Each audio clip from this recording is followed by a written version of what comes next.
बैलगाडा शर्यतीमध्ये नावलौकिक असलेले निंबाळकर सर यांच्यावर जो खुनी हल्ला झाला आणि त्यामध्ये त्यांचा दुर्दैवी अंत झाला, त्याबद्दल वडगाव निंबाळकर पोलीस स्टेशनला आरोपी गौतम काकडे, गौरव काकडे, शहाजी काकडे व त्यांचे इतर 3 कामगार असे 6 लोकांविरुद्ध सुरुवातीला हा गुन्हा भारतीय दंडविधान कलम 307 प्रमाणे दाखल झालेला होता। त्याच्यानंतर पुरावा नष्ट केल्याचं त्या तपासामध्ये निष्पन्न झालं आणि म्हणून 201 कलम त्यामध्ये वाढवण्यात आलं आणि दरम्यानच्या काळामध्ये दवाखान्यामध्ये त्यांचा उपचार घेत असताना निंबाळकर सरांचा दुर्दैवी मृत्यू झाला, त्यामुळे परत 302 कलम वाढवण्यात आलं। ह्या सर्व घटनेचा तपास चालू असून दरम्यानच्या काळामध्ये आरोपी क्रमांक 3 शहाजी काकडे यांनी या बारामती येथील जिल्हा व सत्र न्यायालय या कोर्टामध्ये जामीन अर्ज क्रमांक 722/2024 हा जामिनासाठी अर्ज दाखल केला होता। त्यामध्ये दिनांक 15 तारखेला दोन्ही बाजूंनी युक्तिवाद झालेला आहे। आरोपीच्या वतीनं ॲडव्होकेट हर्षद निंबाळकर सर यांनी त्या ठिकाणी त्यांची बाजू मांडली। त्यानंतर सरकारी वकील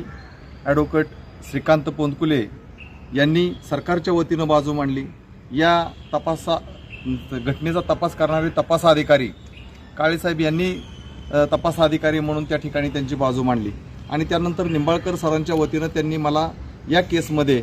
त्यांचे वकील म्हणून नियुक्त केल्यानंतर मी कोर्टाच्या ह्या सर्व बाबी निदर्शनास आणून दिल्या की कोणत्या परिस्थितीमध्ये एखाद्या आरोपीला जामीन त्या ठिकाणी मंजूर केला जातो आणि त्यासाठी वरिष्ठ कोर्टांचे त्यामध्ये माननीय नामदार सुप्रीम कोर्ट, माननीय नामदार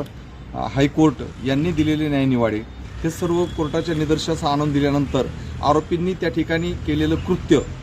त्यांच्यावरती असणारे पूर्व गुन्ह्यांची पूर्वपीठिका आणि यामध्ये आरोपींचं असणारं वर्तन, ह्या सर्व बाबींचा विचार करून आरोपींनी दाखल केलेला जामीन अर्ज फेटाळावा म्हणून मी त्या ठिकाणी अतिशय जोरदारपणे फिर्यादीच्या वतीनं युक्तिवाद केला होता। वास्तविक पाहता बारामतीमध्ये मी फौजदारीचं काम करत असताना नेहमी आरोपीच्या बाजूने काम करतो, आरोपीच्या बाजूने त्या ठिकाणी माझी बाजू मांडत असतो। परंतु प्रथमतःच निंबाळकर सरांवर झालेला अन्याय किंवा त्या लहान अंकुरण या मुलीला न्याय द्यावा या हेतूने मी त्या ठिकाणी फिर्यादीतर्फे माझं वकीलपत्र दाखल करून फिर्यादीच्या वतीनं बाजू मांडलेली आहे। सदरच्या जामीन अर्जावरती आज कोर्टामध्ये निकाल होणार होता, जामीन मंजूर होणार की नामंजूर होणार याबद्दल मेहरबान कोर्ट त्या ठिकाणी आज निकाल देणार होते, परंतु इतर कामात मेहरबान कोर्ट व्यस्त असल्यामुळं आज त्याचा होऊ शकला नाही आणि सदर जामीन अर्ज हा निकालासाठी सोमवारी ठेवण्यात आलेला आहे। गाड्या शर्यती जगतामध्ये बैलांना जे खरेच शौकीन आहेत ते बैल न समजता कुटुंबातला एक सदस्य समजून त्याला अतिशय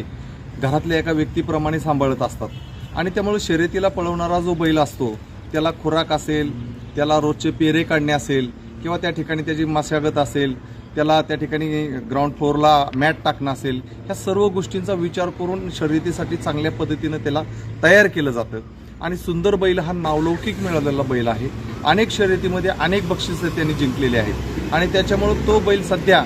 या घटनेमध्ये पोलिसांच्या ताब्यामध्ये असल्यामुळे